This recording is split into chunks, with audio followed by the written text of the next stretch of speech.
चलिए तीसरे मेथड से शुरू करते हैं मीन के, जिसका नाम है step deviation method. Step deviation फिर से एक बार सब लोग सुनेंगे अच्छी तरह से, ताकि मीटिंग क्लास अच्छी तरह रिकॉर्ड होती है। स्टेप डेविएशन मेथड, ठीक, मीन का। बच्चों इसका एक फॉर्मूला है A plus H sigma F U upon sigma A. इसमें एक और नया वर्ड आ गया यू और एच। ए का मतलब एज्यूमिंग मीन, जो अभी अभी आपने निकालना सीखा ही था, किसी को भी एक्स के कॉलम से ए मान लो। एच बोलते हैं क्लास साइज को। क्लास साइज मतलब lower upper limit minus lower limit, that is called class size. You बोलते हैं एक्स माइनस ए अपॉन एच को, यानी कि डी अपॉन एच। याद है अभी डी निकलवा रहे थे, तो एक्स वाले कॉलम में से एक को घटाकर एच का डिवाइड और लगा दे तो यू बन जाता, ठीक, यू बन जाता। बच्चों ये तीनों बातें, बोले भैया एक एग्जांपल समझाओ तो समझ में।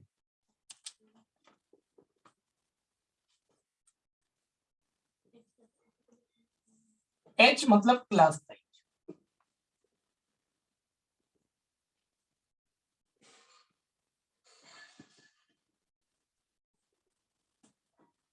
मैंने तो ये दिया था ना डाटा पिछले सवाल में, ठीक है। मैं एक ही डाटा इसलिए ले रहा हूं ताकि मैं ये भी दिखा सकूं कि मेथड कोई भी हो मीन नहीं बदल सकता,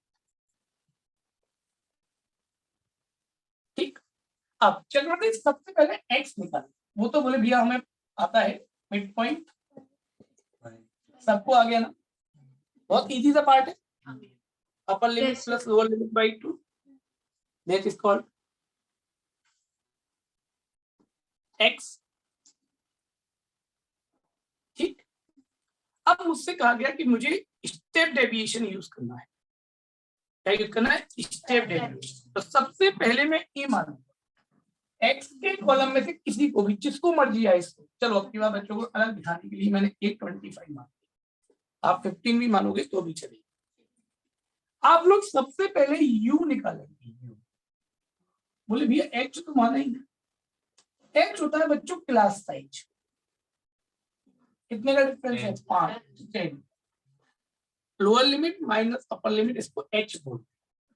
तो ए क्या है? क्लियर है? ए एक्स के कॉलम में से किसी को भी मान लो, वो ए हो गया। एच क्या है दिव्या? जो भी आपका सी आई है, upper limit minus lower limit, ठीक है। बात सबको क्लियर है मेरी को? अब you x minus A, x वाले कॉलम में से ए घटाते जाओ और एच का डिवाइड लगाते जाओ। हाँ भाई 5 में से 25 घटाया और अपॉन में 10, तो बच्चों -1 0।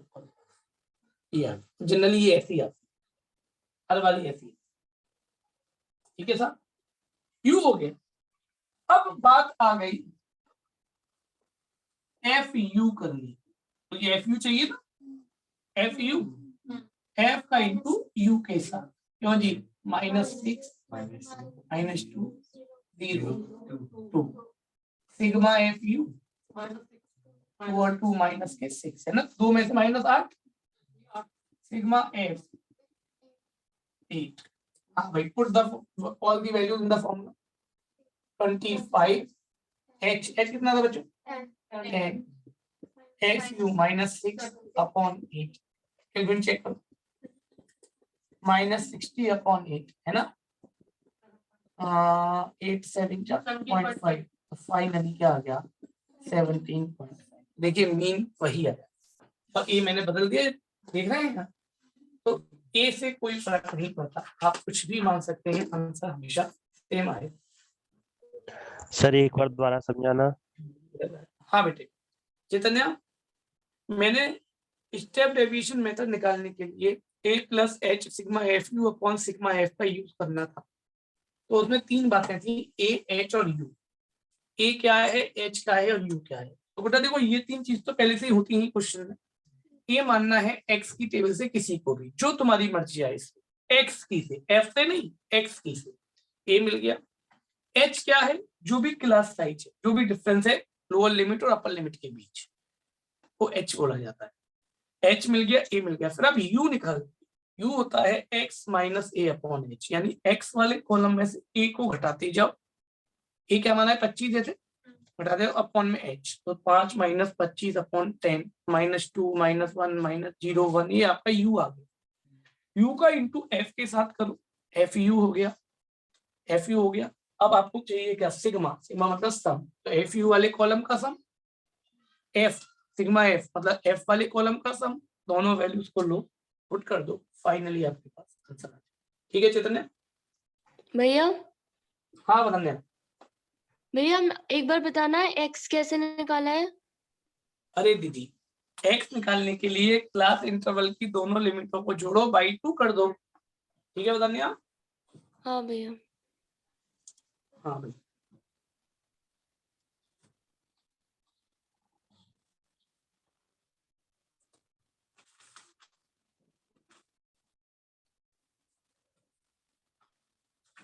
हाँ बिल्कुल सही बात, बिल्कुल सही बात हर्षित, इसी से एक ये नया मेथड बना दिया। ठीक है ना? अच्छा दूसरी बात, एक और बात समझिएगा, बड़ी अच्छी सी बात है। बच्चे कह रहे होंगे यार हर मेथड में, देखिए जो एज्यूमिंग मीन और स्टेप डेविएशन है, इनको शॉर्टकट मेथड कहा जाता है। बच्चे बोले क्या गलत गलत पढ़ा रहे हो, एज्यूमिंग मीन और स्टेप डेविएशन में तो और कॉलम बढ़ गए, डायरेक्ट मेथड में तो अभी 3 कॉलम में ही काम हो गया था, यहाँ तो 5-5 कॉलम हो गए, और आप कह रहे हो यही शॉर्टकट मेथड है। देखो बच्चों, स्टेट में शॉर्टकट वर्ड का मतलब कहीं भी लेंथ कम करने से नहीं, स्टेट में शॉर्टकट का मतलब बड़े बड़े मल्टीप्लिकेशन कम करने से होता है। आप नोटिस करो, यू में जहां आपने एफ यू किया, बहुत सरल मल्टीप्लिकेशन किया, कितनी कम वैल्यू आई, और आप एफ एक्स चेक कर लो अपना, वहां पर आपकी बड़ी बड़ी वैल्यूज आई होंगी, आई हैं या नहीं आई? तो छोटे मल्टीप्लिकेशन हो जाते हैं। देखो अभी मैंने बहुत छोटा सवाल लिया है, इसलिए इतना अंतर आपको आइडेंटिफाई नहीं हो पा रहा। जब सवाल के अंदर 10-10 एंट्री होंगी और जब मल्टीप्लाई करने होंगे पॉइंटों, तो उस समय हवा टाइट लगेगी। भाई एक्स आ रहा होगा पॉइंटों में, कैसे आ रहा होगा? मान लो एक्स की वैल्यू यहाँ तो सीधी सीधी आ रही है, वहां आ रही होगी 7.5 से 8.5 9.5 10.5 और उसका इंटू एफ के साथ, और एफ भी बहुत बड़ा बड़ा होगा, 139 128 147 163, तो उस केस में मल्टीप्लाई करना बहुत कठिन पड़ेगा। जबकि इस केस में जब आप u निकाल लेते हैं, u बड़ी सिंपल सी वैल्यू आती है, u का इंटू एफ के साथ करना आसान पड़ेगा। तो इसीलिए स्टेट में इन मेथड्स को शॉर्टकट मेथड कहा जाता है। तो शॉर्टकट वर्ड से मतलब कहीं भी लेंथ कम करने से नहीं है, शॉर्टकट वर्ड से मतलब यहाँ कैलकुलेशन कम करने से। और आपको एक बात बताऊं, उस मेथड में भले आपको कॉलम जरूर कम बनाने पड़े, पर जब मल्टीप्लिकेशन बड़े बड़े आएंगे तो वो टाइम कंज्यूमिंग होगा, और इसमें भले आपको कॉलम जरूर बनाने पड़े, बट क्योंकि इसमें मल्टीप्लिकेशन बहुत सरल सरल सा है, तो इसलिए इसमें टाइम कम लगेगा। इन्हीं कारण से इसको शॉर्टकट मेथड कहा गया। तो शॉर्टकट मेथड कहने का सीन क्या है, सबको समझ में आ गया? तो कभी भी पेपर में अगर लिखा है shortcut method, by using shortcut method, तो आप लोग एज्यूमिंग मीन का यूज करें, क्योंकि स्टेप डेविएशन तो वैसे भी इस साल यूज किया है इन्होंने, तो हालांकि कर दोनों में से कोई भी यूज सकते हैं, बट आप लोग एज्यूमिंग मीन का यूज करें। मेरी बात समझ में आ गई? फिर बच्चों ने मुझसे कहा क्या भैया हम हर जगह एज्यूमिंग मीन लगा दे, तो बिल्कुल लगा सकते हैं। बोले हर जगह डायरेक्ट लगा दे, तो अगर नहीं कुछ कहा है तो बिल्कुल लगा सकते हैं, ऐसा इसके लिए कोई रेस्ट्रिक्शन नहीं है। हर सवाल डायरेक्ट से भी होगा, हर सवाल एज्यूमिंग से भी होगा, हर सवाल स्टेप डेविएशन से, तो तीनों मेथडों से हो सकता है, आपको चॉइस करनी। पर फिर भी अगर बड़े बड़े नंबर लगे तो मैं आपको सलाह एज्यूमिंग मीन की दूंगा। पॉइंटों की क्वांटिटी लगे, सीआई कभी कभी पॉइंटों में दे दिए जाते हैं सीआई, तो उस केस में भी आप लोग एज्यूमिंग मीन या स्टेप डेविएशन को कैरी करेंगे, तो आपको कैलकुलेशन कम करनी पड़ेगी। तो मेरी बात समझ में आ गई? तीनों पैटर्न है आसान। अब आप लोग अपनी अपनी एनसीईआरटी की कौन सा चैप्टर नंबर है? 14.1 .1 एक्सरसाइज।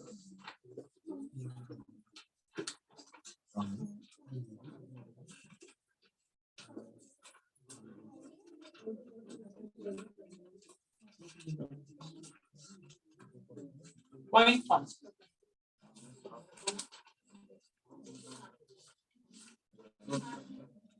हाँ भाई पॉइंट 1 आप लोग देख रहे हैं। पॉइंट 1 एक्सरसाइज में इस तरह के कई सारे सवाल आपको देखने को मिलेंगे जिनमें मीन निकालना है। एक बार रीड आउट कर लो, थोड़ा सा 1-2 मिनट रीड आउट कर लो, फिर मैं मीडियन और मोड की तरफ जाऊंगा। टेबल बनाने के लिए मार्क्स होता है एक्स वगैरह बनाने की ना, ये ना, जैसे कि इस तरीके से ये तो क्वेश्चन में दे रखी है, ठीक है। हाँ, और क्या, बनाना ही पड़ेगा, बिना इसके बनाए तो मार्क्स ही नहीं मिलेंगे, मतलब सवाल ही नहीं होगा। ये ना फाइंडिंग करते हैं मीन वगैरह। बेटा देखो, एक बहुत अच्छी बात आर्यन ने हम देखी कि हमें मीन क्यों फाइंड आउट करना होता है। आर्यन, जितनी भी गवर्नमेंट की पॉलिसीज बनती हैं वो एक एवरेजेस पर या एक सेंट्रल वैल्यूज पर बनती है। जैसे एग्जाम्पल के तौर पर गवर्नमेंट ने देखा कि कितने % पॉपुलेशन को वैक्सीन लग गई, कैसे निकाला कि अब तो चलो पोर्टल का मामला हो गया। पहले अगर हमें ये निकालना होता कि भैया इंडिया की कितने % पब्लिक लिटरेसी रेट क्या है, कितने % पब्लिक पढ़ी लिखी है, हर एक घर घर में जाकर पूछना तो पॉसिबल नहीं था। क्या किया, एरिया बांट दिए, सैंपल बांट दिए, हिसाब मथुरा से 1000 लोग, आगरा से 1000 लोग, हाथरस से 1000 लोग, सब जगह से 1000 लोग के सैंपल्स लो, उनसे पता करो कि उनकी लिटरेसी की पोजीशन क्या है और उसका एवरेज निकाल कर बता दो कि साहब मथुरा पूरे इंडिया की या पूरे यूपी की लिटरेसी रेट क्या है। तो जितनी भी पॉलिसीज बनती हैं, जितने भी प्लानिंग बनती हैं, जितने भी प्रोडिक्शन बनते हैं, वो सभी किस पर बनते हैं, एवरेजेस पर बनते हैं, यानी मीन्स पर बनते हैं या मीडियन पर बनते हैं।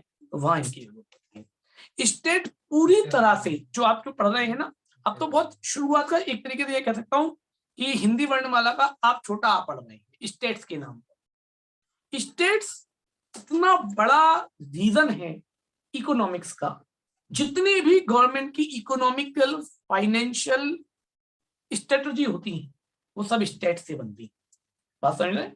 आप लोगों को एक अलग से बात बताऊं, जैसे आप लोगों ने एग्जाम सुना है IAS, IRFS, ये सुने हैं सब एग्जाम, ये सब ए ग्रेड एग्जाम थे। ऐसे ही करके एक एग्जाम होता है इंडियन का ISS, Indian statistical services, A grade job है, मतलब जो IAS की पोजीशन है वही ISS की पोजीशन होती है। IAS और ISS इक्विवेलेंट होती है। अब ISS का काम क्या होता है, जो गवर्नमेंट का जितने भी पॉलिसीज बनाने का काम होता है कि भाई गवर्नमेंट जितनी भी पॉलिसी बनानी है, वैक्सीनेशन कैसे करना है, या कोई पैसा आया उसको कैसे डिस्ट्रीब्यूट करना है, या 5 साल बाद इंडिया की इकोनॉमी को कितने पैसे की जरूरत होगी, ये सारे प्रोडिक्शन ISS तैयार करते हैं। इंडियन स्टैटिस्टिकल सर्विसेज जो होते हैं वो लोग तैयार करते हैं। तो वहां पर पढ़ते हैं। बहुत ब्रॉड एरिया है, बहुत ब्रॉड एरिया है।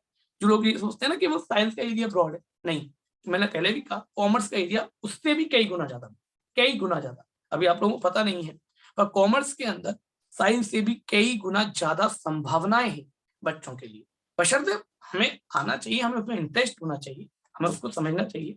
जैसे आप लोग आर्ट को कहते हैं, आज 11th-12th का बच्चा आर्ट को सबसे दुयम दर्जे का समझता है, पर जब वो BSc या ग्रेजुएशन या पोस्ट ग्रेजुएशन करता है तब उसको आर्ट्स सब्जेक्ट्स की में मीन पता चलते हैं कि पॉलिटिकल साइंस भी एक कोई सब्जेक्ट होता था, कि साहब सोशोलॉजी भी कोई सब्जेक्ट, क्योंकि अभी तो हम एक लकीर के फकीर हैं कि साहब हम लोग 10th 11th बचे साइंस लेनी है, थोड़ा पढ़ने में अच्छा है तो एवरेज है तो कॉमर्स दिलवा दो, और अगर ज्यादा बिलो है तो आर्ट दिलवा दो। ये एक नॉर्मल फिनोमेना बना है, जबकि चीजें इससे ठीक उलट है। आप लोग नोटिस करते होंगे, आप लोग शायद जानते भी होंगे, सबसे ज्यादा IAS अगर किसी से बनते हैं तो वो आर्ट्स स्ट्रीम से बनते हैं।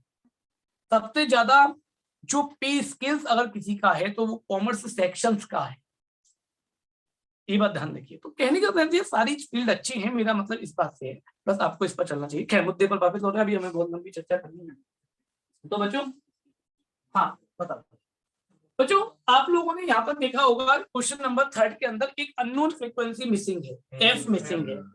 डाटा वही आपको CI दिया है, आपको X तो F दिया हुआ है, पूरा मीन भी दिया है यार, दिया है। गुड्डा जब तू सिग्मा FX निकालेगी तो उसमें F में वैल्यू आएंगी, मीन की जगह मीन की गिवन रख दियो, यहाँ F अटका पड़ा होगा, क्रॉस मल्टी करेगी F की वैल्यू निकल है या नहीं।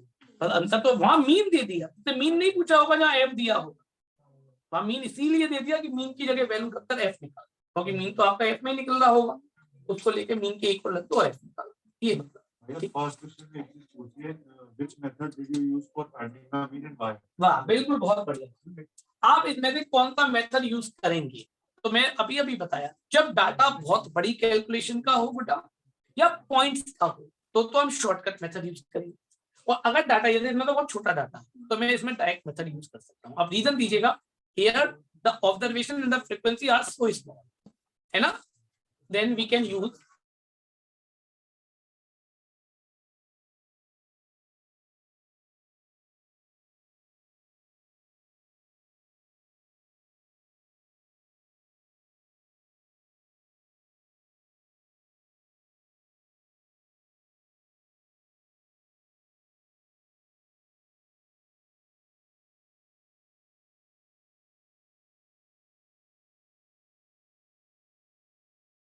भैया कीबोर्ड पर आपकी डालेंगे।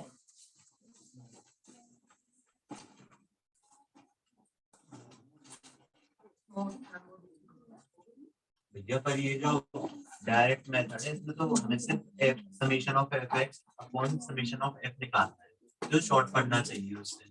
मैंने कहा जब f इंटू एक्स का मल्टीप्लाई करने की बारी आएगी दादा, और f वो बहुत बड़ा 147, 149, 146 और x तो पॉइंट कम, तो भैया कभी u यहाँ पे d कभी ये पॉइंट नहीं आ कभी नहीं आता, क्योंकि भैया? उसमें से नीचे जाते हो माइनस किए जाते हैं। हाँ गुड्डा भैया वो मान्या वेटिंग रूम में है।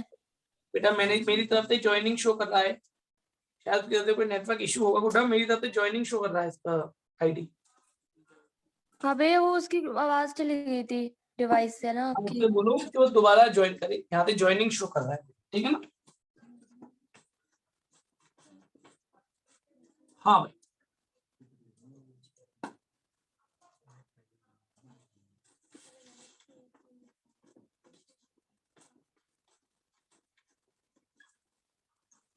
इलेवेंथ में जब भी सब्जेक्ट सिलेक्शन करो, फ्यूचर प्रेडिक्शंस को हमेशा ध्यान रखना और अपने इंटरेस्ट को हमेशा ध्यान रखना।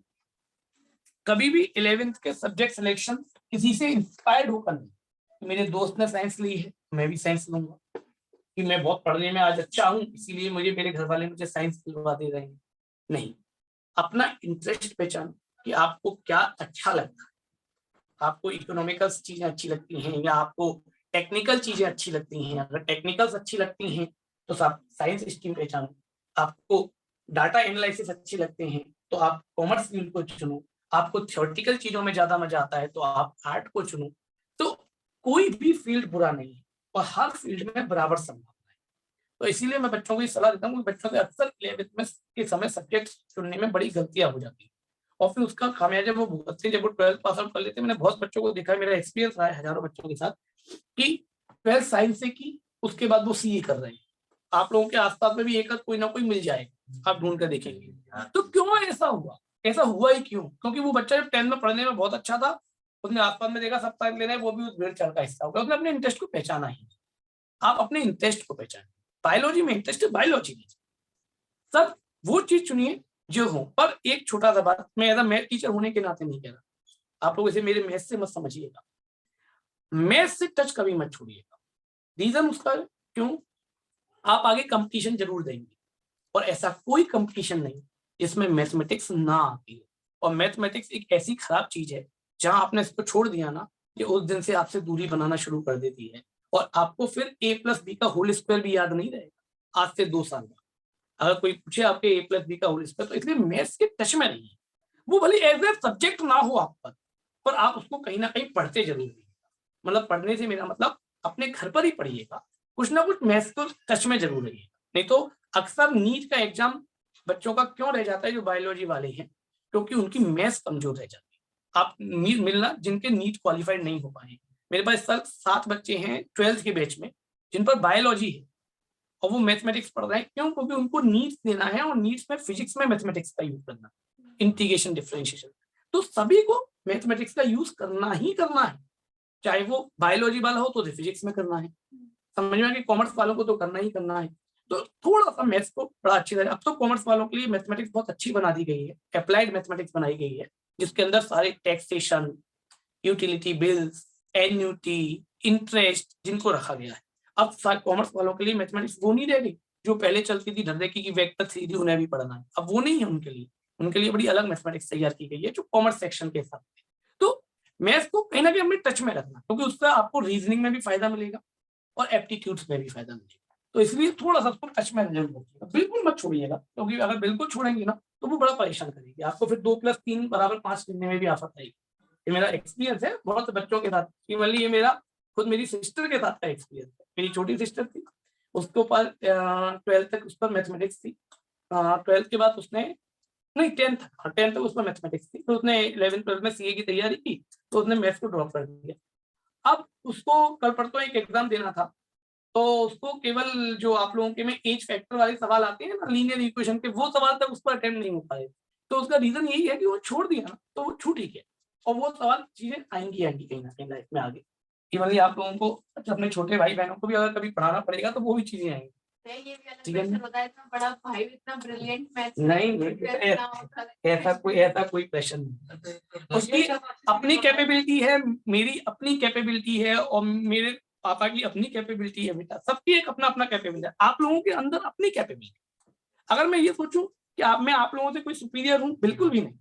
आप लोगों के अंदर भी एक क्या कहते हैं कैपेबिलिटी है, चाहे वो कोई सुदर्शन हो, चाहे वो वंश हो, चाहे वो भव्य हो, सभी के अंदर एक ना एक चीज ऐसी है जो उन्हीं के अंदर है और वो उनके अंदर सबसे बेहतर है। तो आपको बस वही चीज फाइंड आउट करनी है। ये बात हमेशा ध्यान रखना। भैया ये अब जो उनकी ब्रांचें एआई है ना, उसमें इंग्लिश को सब्जेक्ट में रिकमेंड है। हाँ ना बेटा वो हर एक में है। चलो है अब मुझे की बात बता बहुत है। कोई नंदिनी से डाउट पूछने के लिए भी बैठी है, मुझे लग रहा है सब नंदिनी की आंखों से, वो बड़ी बड़ी आंखों से मुझे एक्सपेक्टेशन पे देख रही है। चलो हाँ पहले मूव। भैया मान्या को ऐड कर लीजिए। उड़ा मैंने तो कर ही रखा है। ये तो सिस्टम में गलत है, अपना 40%। भैया ये तो गलत है। हाँ ये सिस्टम में गलत है। बिल्कुल गलत, बिल्कुल गलत। मैं कभी इसके पक्ष में। चलो क्या बाद में बात करेंगे, पहले फिलहाल मीटिंग शुरू करें क्योंकि ऑन रिकॉर्ड बात होगी। चलो बच्चे अब जरा मॉड के ऊपर चर्चा कर लेते हैं।